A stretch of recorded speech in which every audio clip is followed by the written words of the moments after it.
Welcome back, Knicks fans. Just want to drop a quick video. This video is about who the best defenders on the Knicks are, who's carrying the load on the defensive end. And of course, well, I shouldn't say of course, everyone would think it is Mitchell Robinson. He does carry a heavy load, but honestly, the stats suggest that RJ Barrett is carrying the heaviest load on the defensive end. Basically, we have a stat here. We have stats of the everyone on the team, how many shots they contest each game, and what the opponent shoots against them when they contest a shot. And RJ Barrett leads the team with 13.8 contests a game, and he normally allows about 5.8 field goals for 41.8%. I mean, there are guys with lower percentage on the team like Derrick Rose. Derrick Rose is no slouch. He played 26 games. He contested about 9.5 shots a game. And so that's a pretty decent amount. And he's basically allowing about 37%. So he's actually been a very good defender for the New York Knicks as well. And then, of course, we got Mitchell Robinson. His is at 44.5. But I want to say the last 15 games, he's been around 40% or a little lower. It's just early in the season, he really struggled. He was really out of shape, so he struggled. But he's actually getting much better now. And so, if you look up and down this lineup, the Knicks actually have a lot of really good defensive players. However, it's just because of the signing, obviously, the signing of Evan Fournier and Kemba Walker that's really hurting the team. And then also Nerlens Noel has been injured and he's been just playing really terrible this year. So if you look here, he basically contests about 11 shots a game. And he allows about 5.6 for about 50.7%, almost 51%. So that's not really good. That's not what you want for your big man.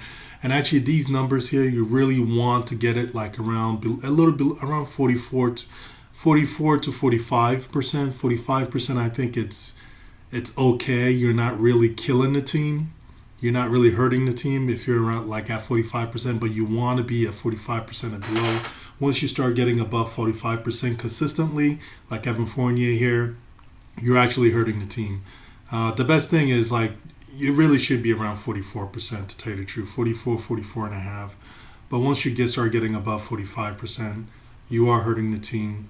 Alec Burks, he's basically at 45%, so he's not too terrible. He's not really hurting us very much. Nerlens Noel, like I said, he's just been atrocious. Kemba Walker's almost at 48%. That's not good. Emmanuel Quickley has been a really good defender. The last couple of games, he's been struggling on the defensive end, but I think it's because his confidence is really down and he's really distracted the last few games. However, he's actually overall for the year, he's actually a very good defender for the New York Knicks out there. Obi Toppin is also a pretty good defender. Not a ton of contests. He only contests about 5.4 shots per game, but that's only because he gets about 10 minutes a game, so he doesn't get a lot of minutes. But on the minutes he does get, he does a pretty good job contesting shots and being an effective defender. Quentin Grimes is at 46.2, and so Quentin Grimes, although he does a good job staying on his man, but in terms of being an effective defender, like the whole thing is to stop your man from scoring. So it's great that he's able to stick to his man. However, when his man rises up and takes that shot, his man shoots around 46% against him. Miles McBride is about 43%, 42.9. He's one that, it would have been nice for the coach to actually play him a lot more. However, the coach, it would have been nice for the coach to play him a lot more earlier in the season, but he didn't do that. And so it's really affecting the team because we all know Derrick Rose was hurt because the coach played him like 38 minutes a game for like a week, and he got hurt right after that. And then also Kemba Walker was out of the lineup for a while. And Kemba Walker really can't play more than 20 minutes a game, in my opinion. Kemba Walker probably should be coming off the bench playing only 15 minutes a game, in my opinion. And Derrick Rose should not be playing more than 25 minutes a game, in my opinion. But however, just focusing on the defensive end, so up and down, we have some really good defensive players on this team. It's just the coach needs to be able to kind of shuffle a line up a little bit. But I really want to focus on RJ Barrett. I really think he's arrived as a defensive player. The game that they played against the Utah Jazz, he did a phenomenal job. He contested 22 shots, and I think most of them were against Donovan Mitchell. And and I think he only allowed four field goals made.